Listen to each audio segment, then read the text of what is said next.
This is Minds Blown. Today we live in a military-industrial surveillance state. We are assaulted on a daily basis with events seemingly disconnected from our past. But does our current behavior have its root in our history? How did we get here? From atomic tests in the desert of New Mexico to their logical end in Hiroshima and Nagasaki. From the election of 1900 to the election of 2000. I'm going to be judicious as to how to use the military. From American soldiers in the deserts of the Middle East to the waters off the coast of Cuba to our suburban living rooms, I invite you to re-examine our collective past, the events and people who make up our unlearned history.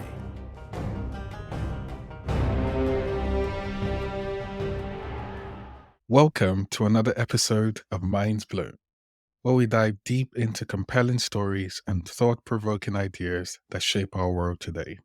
I'm your host, Olamide Samuel, and I'm here with my co-host, Vincent Intondi.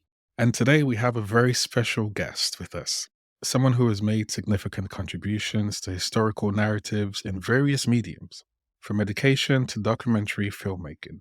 We are thrilled to have Eric S. Singer join us. That's right. Eric is a historian and an educator with an impressive body of work.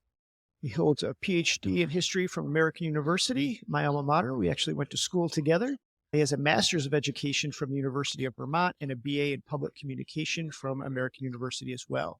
And his 2-decade-long career spans researching and writing historical narratives from films and major brands for governments and educational initiatives and public history projects. And many of you might know Eric from his role as the principal researcher for the Untold History of the United States, a 12-hour documentary series. To complement this groundbreaking series, Eric has also created the Untold History Education Project, which aims to connect teachers, community activists, and the general public with a wide array of historical teaching tools. Eric is taught at the University of Baltimore, where he designed courses that explore deep and complex social issues, and I wish I could have taken these classes. One was The Wire, Baltimore and the Urban Crisis. Another is The History of American Sexuality, American Urban History, and Living with the Bomb, Social, Political, and Cultural Implications of Modern War. He's also published in The Nation, San Francisco Chronicle, Teen Vogue, The Baltimore Sun, and the New York Daily News, just to name a few.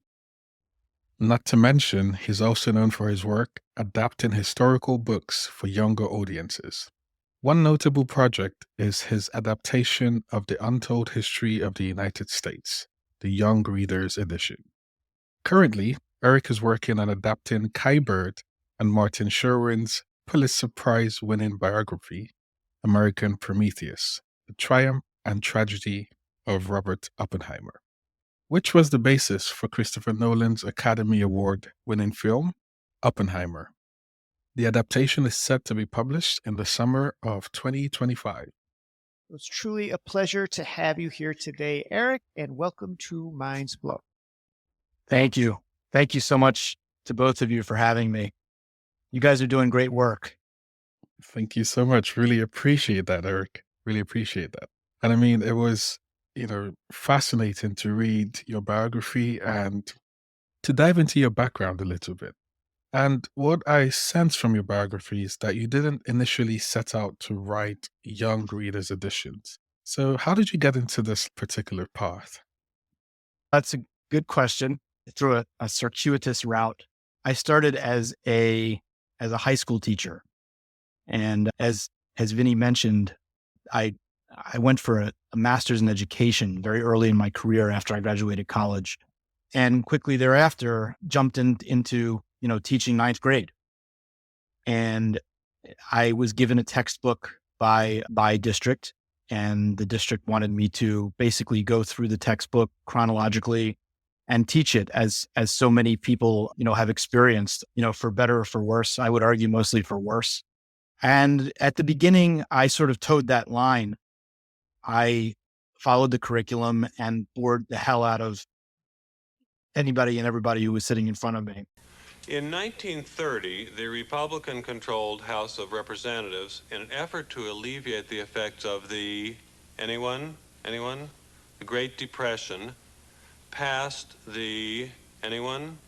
A tariff bill, the Hawley-Smoot Tariff Act. But quickly thereafter, I realized that, teaching history is really all about storytelling. And the better story that you can tell, the more complex story, the more compelling story, the more attention you're going to get. And the better people are going to understand the history and ultimately be able to make connections between that history and the issues that we're dealing with today. And the issues that in the case of ninth graders, they're dealing with out in the hallways of their schools or out on the play fields or, wherever they are with their friends and peers. So, young readers writing sort of like I never, obviously, as you say, I never envisioned that I would go in this direction, but young readers writing sort of makes sense to me. And I wish that we were able to adapt more really interesting and important and seminal works of history. It's good to see that the publishing industry is going in that direction. Let's unpack that a little bit. You've done historical research, you've been writing in education, kind of all these different places. And the work you've done kind of spans through the academic spaces, historical spaces. How have these experiences, did they influence you? Or maybe they didn't, but I'm assuming they did, to go say, you know what, young readers is this is the path I really want to go down. These are the books that I think are needed and I want to write. What is there any influence there from your teaching background that kind of led you down that path? Yes. And I think it really does go back to my frustration with the state of the historical curriculum, and not just the state of the historical curriculum, but how we as a society and as societies have determined that history should be learned. It's not a chronological pursuit. It's not a pursuit of dates and names. It is it's a living, breathing organism. And when I was in high school, most of my teachers bored me to tears, as I, was sort of describing earlier. I had one teacher though, who was fantastic. And this was in 1990, I guess it would have been 92, but it was actually after we came back from winter break in 1992. This teacher, he stands in front of the class and we're all sort of like, brain dead from vacation. And he's like, something stupendous happened when you guys were on vacation, in the world. And who knows what it was. And nobody put their hands up. Everybody was just sort of like, duh, we're like out there in the suburbs. And so finally, after a couple of people made some stupid guesses or whatever, he said, come on, guys, this is the fall of the Soviet Union. Good evening, and Merry Christmas to all Americans across our great country.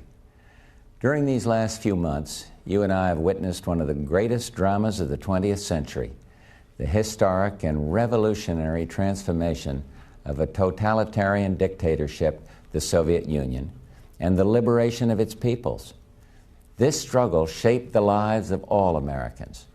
It forced all nations to live under the specter of nuclear destruction. That confrontation is now over. The nuclear threat, while far from gone, is receding.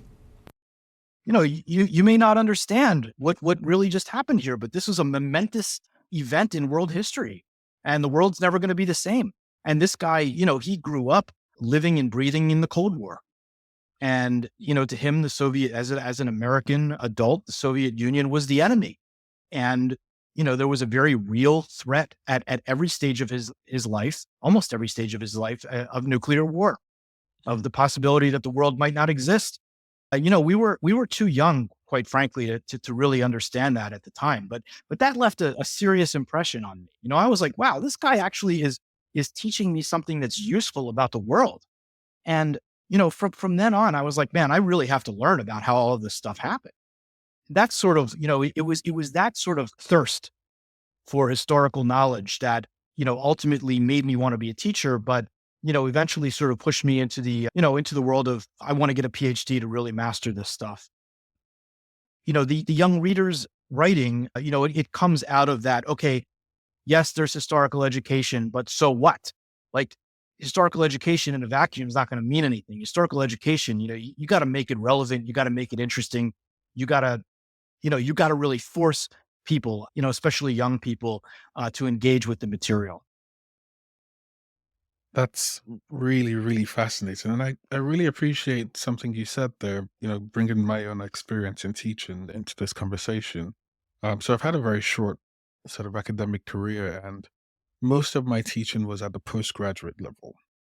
And I found a stark contrast between teaching postgraduates and undergraduates, how much more effort and intentionality was required to teach younger and younger audiences. And your primary audience, at least through your books, is, ninth graders. And I can only imagine that it's an exponential jump in terms of the intentionality needed. And it requires a unique understanding of how their minds engage with such complex topics. So we would really appreciate if you were to give us like some of your insights into how the minds of younger people work with regards to these complex topics. So whenever I think it's about putting yourself in their shoes. And when I put myself in their shoes, I'm putting myself in my shoes circa 1995 or earlier. How would I have interpreted information that I'm reading in a historical monograph? And the answer is that I wouldn't have interpreted it well. I would have lost interest.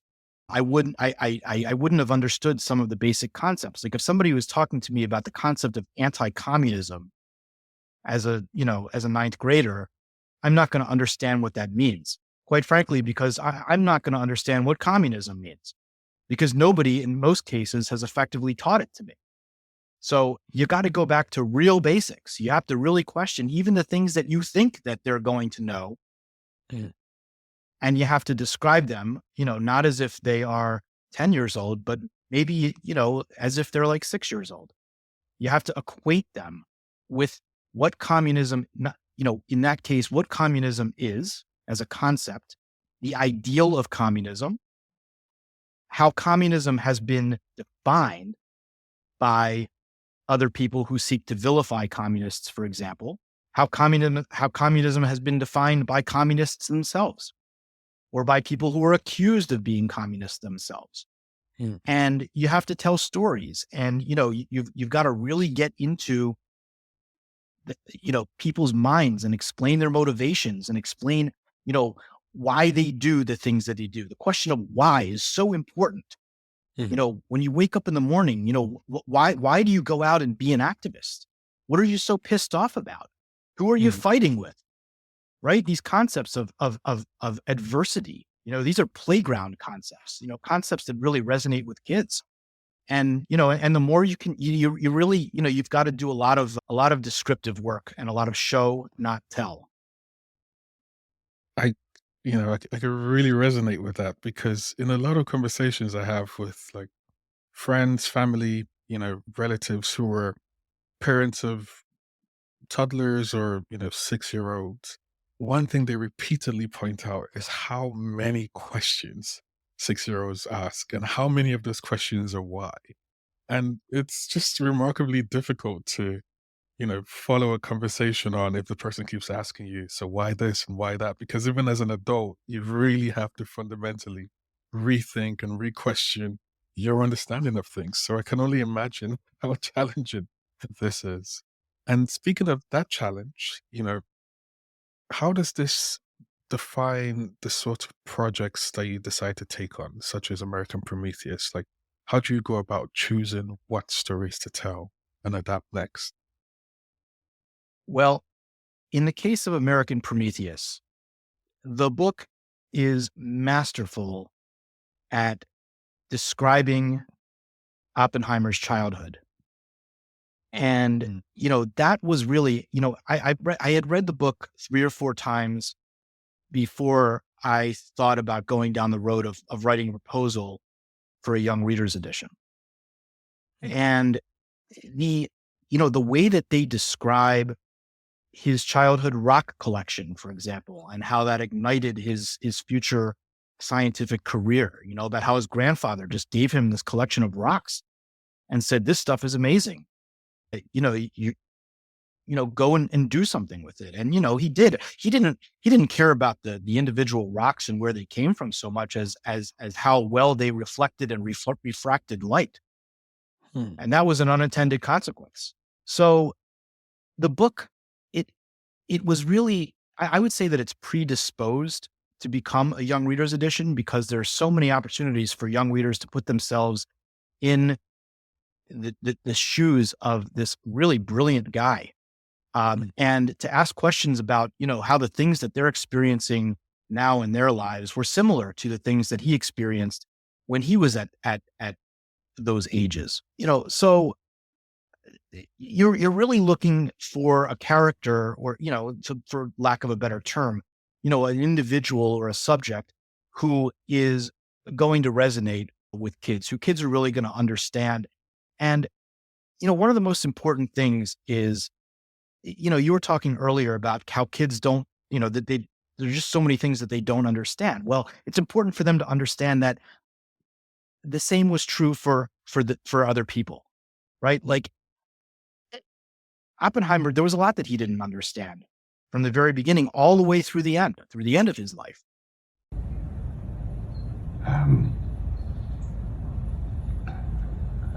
I feel that I have blood on my hands.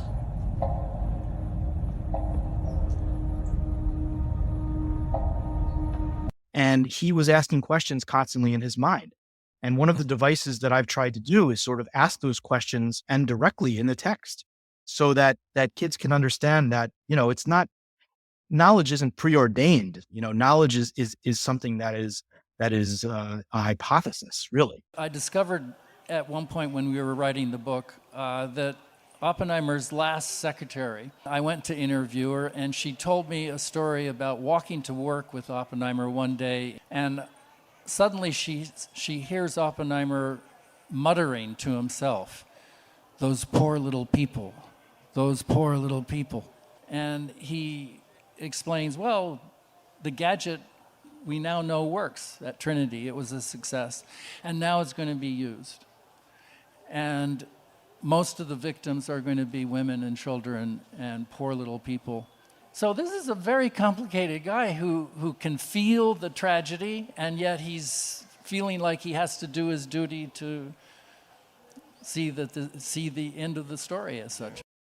Staying with American Prometheus and this new book you're adapting, is it that you then have to go to the original authors? Obviously, Marty is no longer with us, but you can go to Kai or Marty's family and say, I would like to pursue this project. What are the publishers, how that works? Is it kind of its own project? Or are they receptive to this idea? Where do you even begin that process? How does it start? So to answer the last part first, I guess the publishers are receptive to a degree. Some of them are more receptive than others. When we first proposed the adaptation, we went to one editor at Penguin Random House, and she rejected the book out of hand. Her rationale was these books are just not, they're not resonating. And then we went to we said, okay, thanks for letting us know. And then at that point, we're like, well, maybe she's right. So we started talking to other people, and ultimately, we found a receptive audience. We found an editor who really loved the idea and who thought that the book could sell and who understood the rationale of, that we were the argument that we were trying to make about, how Oppenheimer's story was really going to resonate with young readers. I initially proposed the idea after coming off of writing the young readers edition of Untold History of the United States, because I realized, man, like I love this stuff. I'm good at it. And I think that with this movie coming out, because we just found out that the movie was going to be released, it would really be a great corollary. It would open up a whole other market for Oppenheimer's story. And so, I threw my dissertation advisor, Peter Kuznick, he connected me with Kai Bird, and Kai from the beginning was all about the idea. He loved the idea. And then he connected me with Susan Sherwin, Marty Sherwin's wife. And she loved the idea. And she shared the idea with her son, Alex. And Alex really was, loving it too. So, from the very beginning, it was like there was an agreement that, that this was a worthwhile project and that this was something that, was really going to, get kids to much better understand the stakes of nuclear weapons and the dilemmas that Oppenheimer faced throughout his life. To answer your sort of, your central question there, though, how do you start writing such a thing? Man, it's really hard. And sometimes you just have to start by doing. In this case, I went to Trinity. And the Trinity test is one of the best parts of American Prometheus. It's so well described. It's so action packed. The rising action is just so intense. And then when the bomb explodes, the reactions of everybody, who witnessed it were so profound. And, so I started writing, nuggets. That was one nugget. Another nugget was really his childhood. What are the things that are going to be exciting to kids? Bombs exploding, conflicts with teachers, having to give speeches in front of adults, right? The anxiety associated with that, which he did. I mean, Oppenheimer, he was in many cases, a shy child, but ultimately, like, he rose to the challenge and presented on his knowledge of rocks and minerals to the Rock and Mineral Club in the Upper West Side in New York. So ultimately, you're picking the parts that you think are going to resonate the best with kids. And then the most challenging part of it all is to glue it all together, with information that is both, that's going to drive the narrative, but that's also going to be easy enough for kids to understand. And that process is very, very difficult to describe. Sometimes you're sitting there and something, the thoughts just sort of like, I don't know. It's a little bit like nuclear fission, maybe. Or perhaps closer to nuclear fusion these days, Maybe, since maybe. it's always out of reach. But you've described some very unique sets of challenges, but also opportunities to get buy-in and to get, people sort of mission focused around the goal of adapting a story. And I just wanted to see if, for our audience sake, if you would be able to sort of juxtapose the challenges compared to, writing a book from scratch. It's a good question. The biggest question with an adaptation, at least in my mind, is how are you going to do the original book justice? Can you do the original book justice? So, whereas if you're writing something from scratch, it's a mound of clay. Here you've got something that's already been sculpted, and you've got to figure out how to develop a sort of, a miniature sculpture that is going to have the same kind of form and function and propulsive energy that the original did. So, I mean, I'd say that in some cases it's easier to adapt because you've got the framework there. You've got the larger story and you're able to, there's so many different points of reference that you can go back to, and then you can sort of like develop narrative from that's going to connect one piece to another. Whereas with an original book, I mean, you got to start with the idea. I mean, is the idea compelling enough? If you're writing a biography, is the subject compelling enough? You got to do the research.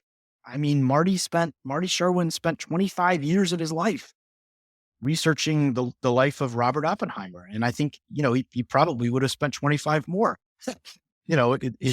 if ultimate, if he had it. Adapting a book is a lot about just making sure that what you're doing honors the original. And in order to have something, an original, you have to pick the original that is worth honoring. So staying with that honoring kind of thing, is there this pressure for you to do right by the original author? Is there this kind of thing of like, I don't want to mess up or the entire career?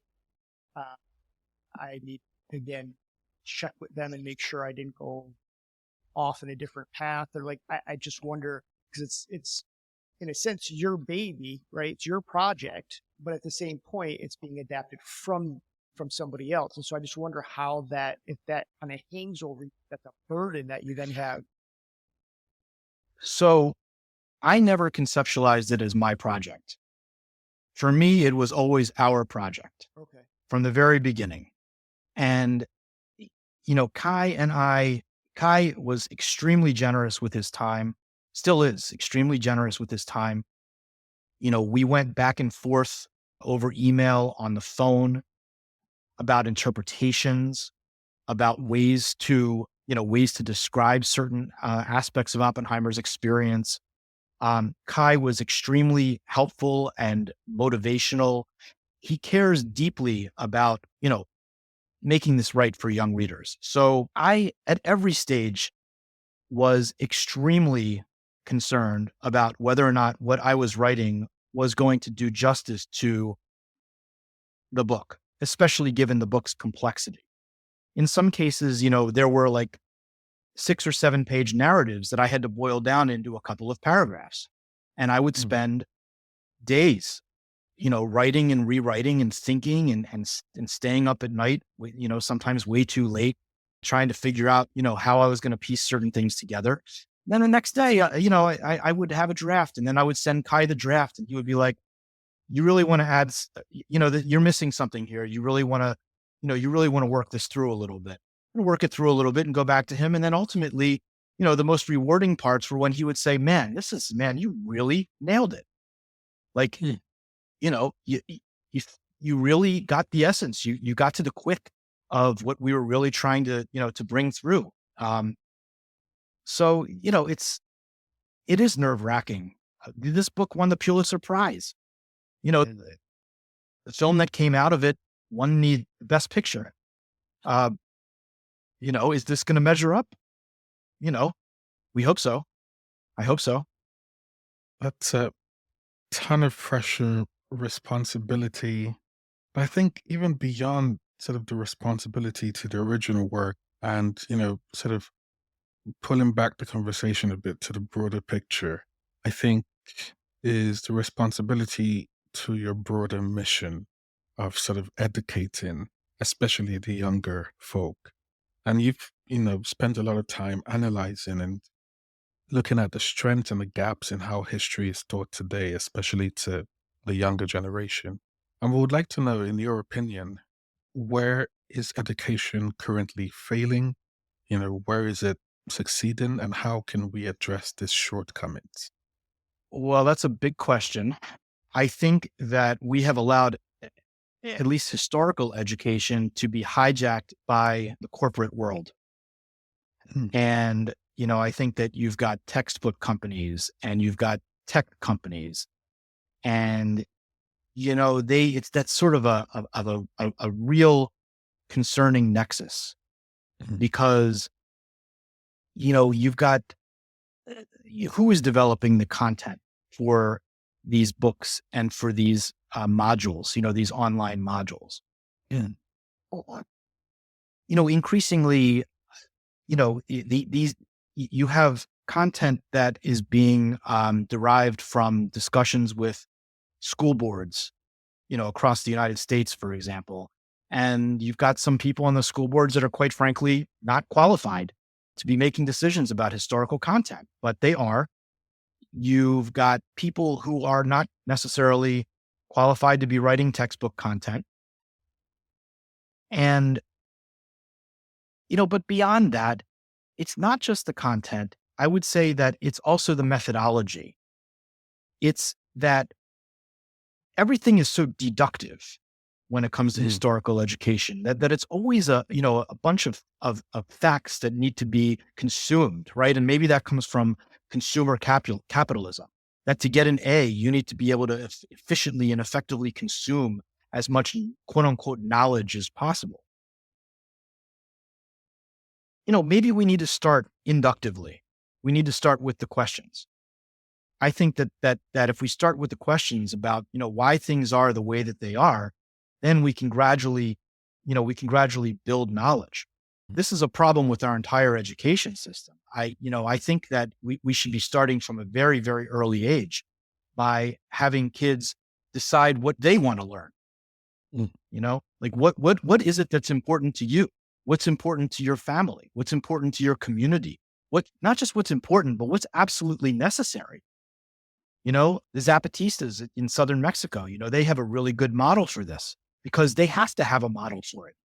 You know, it, so it's in a way, I think that we need to start paying more attention to indigenous ways of education because, it's all about learning to do and asking questions about why things are the way that they are so that ultimately, we can be able to change those things if we don't like them. So I think we need to start asking broader questions about, why do we live in a world with nuclear weapons?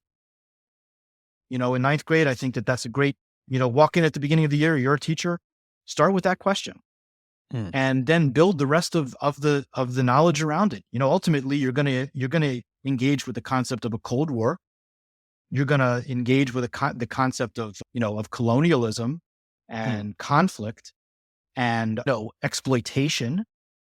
You're going to be talking about, ways that superpowers have impacted lives around the world. All of that comes in later, but you've already gotten at that point their interest. You've already piqued their interest and they're already thinking about higher level concepts. And then it's like plug and play.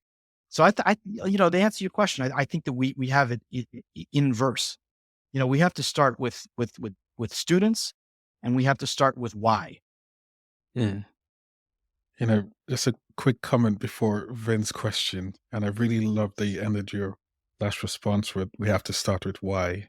I can only just imagine some of the Rand Corporation deterrence specialists perhaps trying to answer a sequence of 5 why questions from ninth graders before the logic of deterrence completely breaks down in their responses. I think that's also a way to set up own accountability.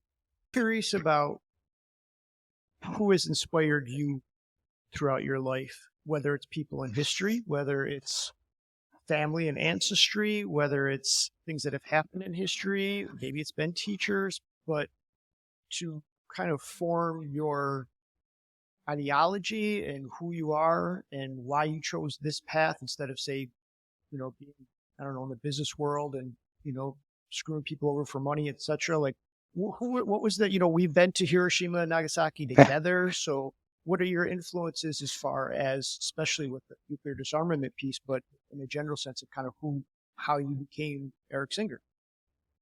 Well, I mean, as you well know, we had this great professor in college, Peter Kuznick, who really fueled my anti-nuclear activism.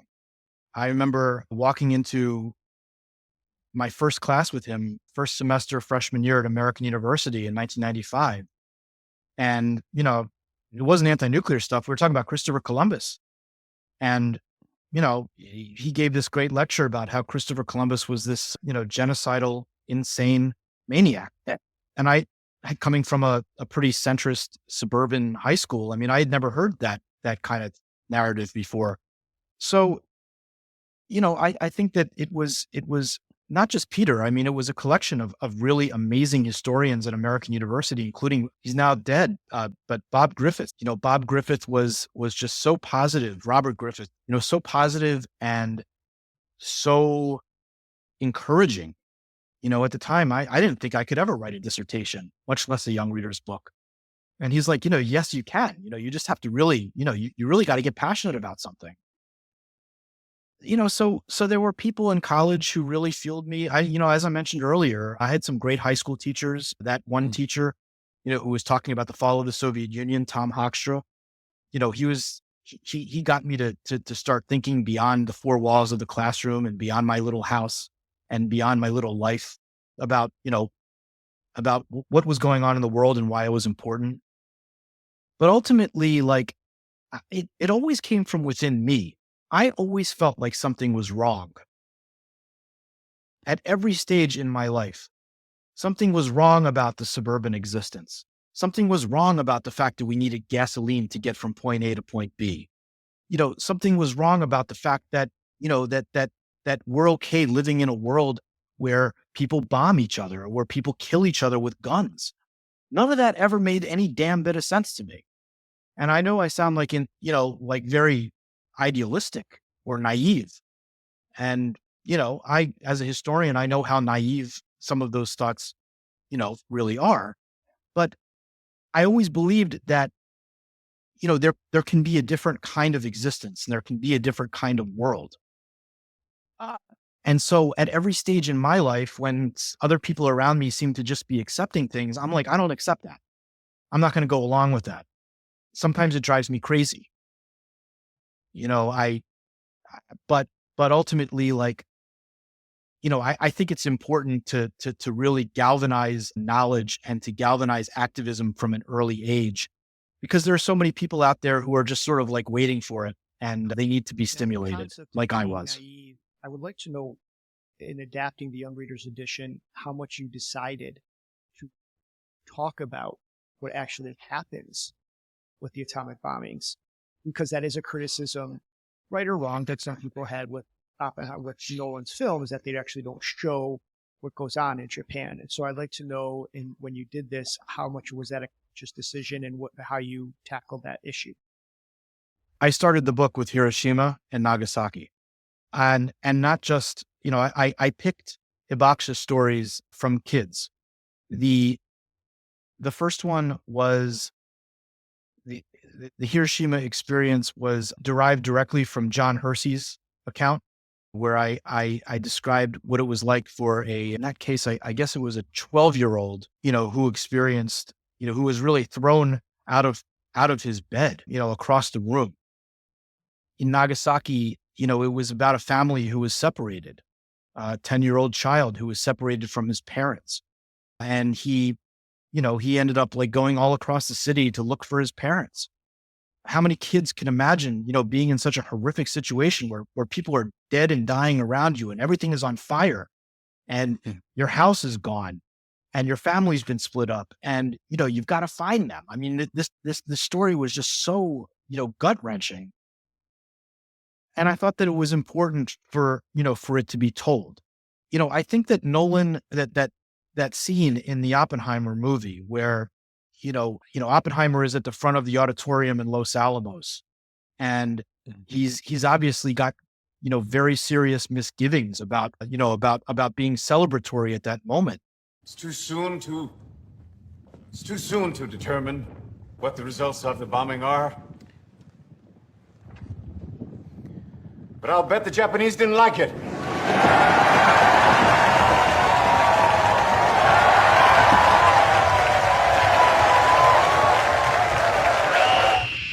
And then all of a sudden, the noise just goes crazy and people's skin is, the audience, people in the audience, their skin is falling off. And, you've got people crying and you've got people outside puking in the bushes.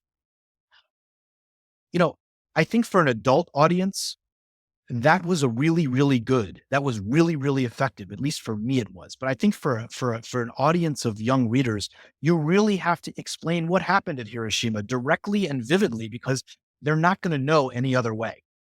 I guarantee you the textbook is not going to do a great job describing it. And I mean, the reality is that a lot of teachers still don't even get to World War II in the curriculum. So this could be the first time that kids of this age are, really exposed to, the horrors of nuclear war. And so I tried to, as best I could, make an explicit, attempt to describe what it was like. I also spent a good amount of time, I wrote a whole chapter about downwinders and about the impact of the Trinity test and other tests on people, not just in New Mexico and parts of the Southwest United States, but also people, who were impacted out in the South Pacific, and about where all of that fallout sort of went, the cancers that people had to deal with, the generational genetic impact of nuclear testing. I told some vivid stories again about young people, 12-year-olds, who had to contend with literally the fallout of nuclear weapons. So I think it's really, really important when you're writing for young readers to explicate the human impact. And I hope that I've done a good enough job in this edition. I have one final question for you today, and that is, we are all eager to know, and I'm sure our audience are eager to know, if you have a new project in the pipeline that you wish to share with us, and what is next for you in bringing history to life for new generations. We're at 80 years now, right? 80 years since 1945. And how have nuclear weapons impacted the lives of children? Not just physically, not just hibakusha, not just downwinders, but also how did kids experience the Cold War psychologically? How did kids, deal with the prospect of nuclear annihilation psychologically? What kind of activism are we dealing with among younger generations? And how do young activists translate their anxieties and translate, what has happened to them in some cases physically, in other cases psychologically, into action, into something that is going to yield tangible results and hopefully change the world. And so I envision a book of case studies that deal with, how nuclear weapons and the nuclear arms race, has permanently impacted the psyche of the American, in this case, the American child. I want to thank you so much for joining us, Eric. Your work bridging the gap between dense historical scholarship and accessible education is such important work. Please tell the audience where they can get the new book in 2025. Is it up for pre-order? Where can they find it? And so we can make sure it gets in the hands of as many people as possible. So the book is called Oppenheimer and the Atomic Bomb, and it is available on Amazon, on Barnes & Noble. You can get it at Target, Walmart. I think in Canada, it's on the Indigo website. It's also, you can link to any of those websites from the Penguin Random House page for Oppenheimer and the Atomic Bomb. May 13th of 2025 is the release date, but it's up for pre-order right now. And anybody who buys it and reads it, I'd love to hear what you think about it. Feel free to look me up online and send me an email. That would be fantastic. I'm sure it will be such a critical resource for a lot of our listeners and followers. Thank you so much, Eric, for sharing your insights and experiences with us today. And thank you to all our listeners for tuning in. Until next time, keep questioning, keep learning, and keep your minds blown.